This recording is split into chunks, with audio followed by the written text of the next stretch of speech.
जय हिंद साथियों, कैसे हैं? उम्मीद करते हैं अच्छे होंगे। आज हम औसत चैप्टर से बेसिक सवाल लेकर आए हैं और बेसिक से एडवांस लेवल तक के आपको सवाल सब हल करवाएंगे। तो इसके दो फार्मूला दिए गए हैं, तो इन दो फार्मूला से आज क्वेश्चन हल करेंगे। कल दो अलग टाइप के फार्मूला होंगे, उनसे हल करेंगे। औसत बराबर होता है कुल योग बटे कुल संख्या, मतलब जितनी भी संख्याएं दी होती हैं उनको पहले उनका योग कर लेना होता है और फिर जितनी संख्याएं होती हैं उससे भाग दे देना होता है। दूसरा है, यदि n संख्याओं का औसत a है तो कुल योग बराबर n गुणे a। तो देखिए, पहला प्रश्न दिया गया है, बहुत सरल है। 5 छात्रों की औसत आयु 18 वर्ष है, उनकी कुल आयु क्या होगी? तब जब भी ऐसे क्वेश्चन आपको दिखें तो 5 छात्रों की औसत आयु 18 वर्ष है, तो 5 और 18 की गुणा कर देंगे।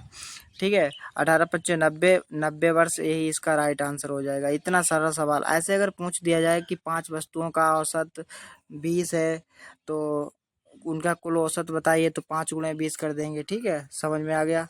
अगला क्वेश्चन जो दिया गया है वो थोड़ा डिफरेंट टाइप का है। उसमें ये पूछा गया कि 6 संख्याओं का औसत 12 है, यदि एक नई संख्या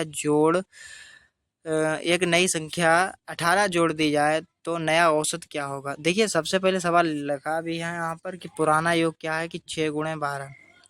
6 संख्याओं का औसत 12, तो 6 गुणे 12 मतलब 72। तो 6 संख्याओं का औसत निकल के आ गया 72 और उसमें एक नई संख्या जोड़ी गई 18। तो जो 6 संख्याओं का औसत 72 था उसमें 18 जोड़ दिए तो टोटल 90 हो गए। 90 हो गए। अब हमें नई संख्या का औसत निकालना है। तो देखिए, टोटल यानी कुल संख्या बटे वो जो सूत्र लगाया था कि जितनी संख्याएं होती हैं यानी कुल संख्याओं का योगफल, तो 7 संख्याओं का योगफल 90 निकल के आ गया और कुल संख्या तो 7 संख्याएं, इन्हें जब भाग किया तो 12.86 लगभग इतना आंसर आएगा। यही इसका उत्तर हो गया है। उम्मीद करते हैं समझ में आ गया होगा।